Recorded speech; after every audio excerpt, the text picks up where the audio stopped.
Hello, these are the video notes for the displacement, time, velocity, and acceleration video notes. The essential question is, what is the difference between distance, displacement, velocity, and acceleration? How do they relate? Hopefully, by the end of these notes, you'll be able to relate the three terms, displacement, velocity, and acceleration, into one key concept that is the goal. Okay, so up until this point, we have been describing motion um, as a quantity, right? Distance equals to speed, or sorry, speed is equal to distance over time. And that's been pretty useful in a general sense. But now that we've started to, draw some graphs that describe objects in motion, we've been having to really, pin and focus on, which direction the object is moving. And so that kind of creates a need for something other than speed, because speed just tells you how fast something is moving, and it doesn't necessarily tell me which direction something is moving. And so this introduces two new terms, a scalar and a vector. Speed is what's called a scalar, velocity is what's called a vector. The difference between the two is that speed just has the value that's associated with it. So like 45 meters per second or miles per hour, whatever values you want to use. Whereas velocity, you could be moving in, the east direction, the west direction. You could be moving in the positive direction, in the negative direction. And that will be the extent of what we're doing in this class. Which brings us to the first of our new terms, displacement. Displacement is much like distance, but it does not always equal to the distance traveled. I want to emphasize that point. Distance does not take, so distance is a scalar. Distance does not take direction into account. And so if I, walk around the block, then there would be a total distance associated with it. But let's say that I walk around the block and I start and I end in the exact same spot, then my displacement would actually be zero. So what I guess I'm trying to get to is that displacement is a change in your position, because that's all we really care about when it comes to graphing an object's motion, is that we observe an object that has moved from one position to the next, and we want to know how did its position change in space.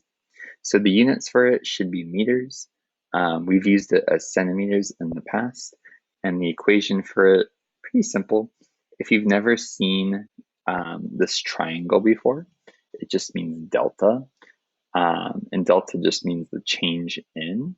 And so you'll just be taking a look at identifying your final position and identifying your initial position. So if you want to solve for the displacement, you would do the final position minus the initial position. If we were to take a look at this lizard right here, it looks like this lizard has gone from a position of 20, let's say centimeters, to 80 centimeters. And so if we were to solve for a displacement, it would be 80 minus 20, which is 60 centimeters. In that case, right, the displacement and the distance are the exact same value. But here's some examples of where it could be different.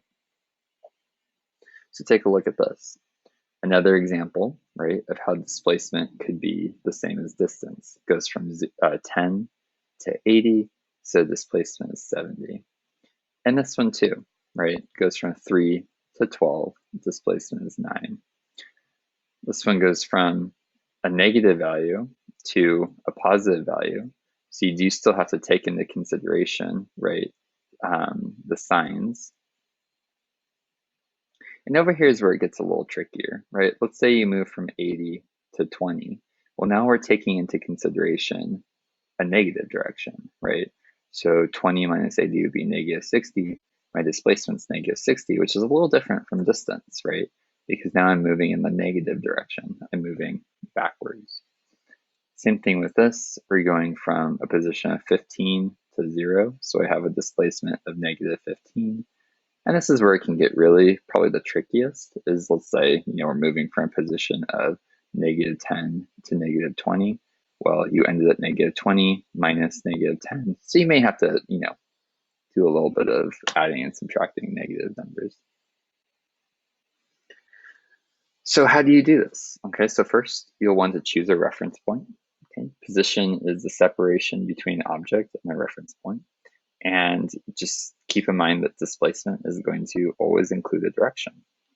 So that could be the positive direction and it can be the negative direction. If I ask you for the displacement, I'm going to expect a sign, the positive direction or the negative direction, west, east, north, south, etc. If I ask you for the distance, there does not need to be a reference point and it does not have to have a direction associated with it. Which brings us to the next definition. So we described speed. Speed was distance over time.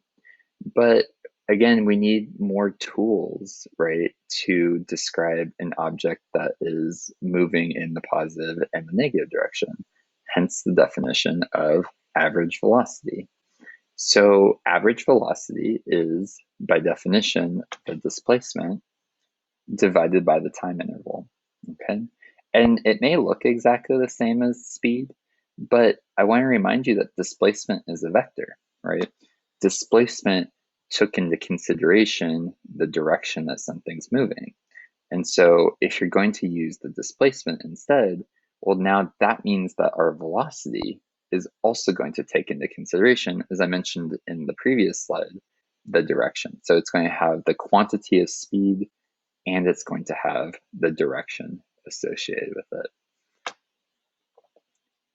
In the metric system, the units for velocity is going to be meters per second. You may know it more familiar as miles per hour. You may also see it as kilometers per hour, but we're going to stick with meters per second in this class, as we've done previously. And very lastly, we're going to deal with acceleration. So kind of the same thing.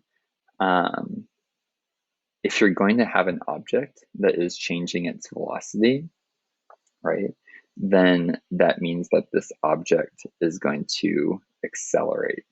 And you may be very familiar with this. So let's go into the second bullet point, which is that an object accelerates if its speed, direction, or both change. So imagine yourself in a car, right? Your car is driving 45 miles an hour, and whoever is driving the car increases the speed to 55 miles an hour. You're going to feel that acceleration, right? You're going to feel yourself maybe pushed by the seat. So that you can kind of imagine what an acceleration is. But it could also include a change in direction. So say you're driving at 45 miles an hour and whoever is operating the car decides to make a really hard left-hand turn. Well, you're also going to feel that because isn't the car going to move in one direction and you'll stay in the same direction, so you'll probably hit the wall. So a change in direction could also be an acceleration.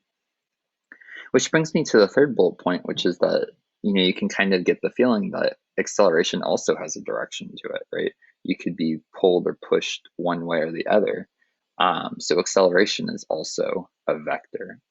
And in the metric system, we call the units for that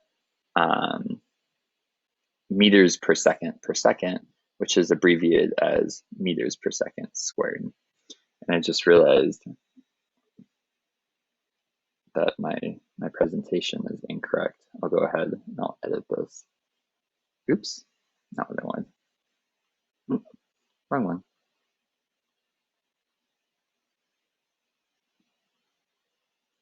Just realized that this did not get changed.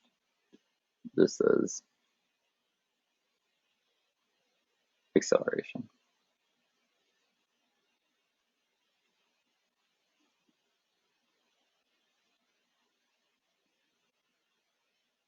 Okay, so that pretty much brings us to the end of the presentation.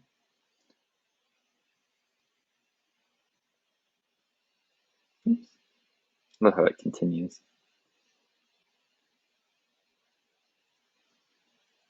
What we'll be doing next is we're going to be working on a displacement, velocity, and acceleration one-pager. And so go take a look at the slides, and there will be video instructions that are included for that. Thanks, guys.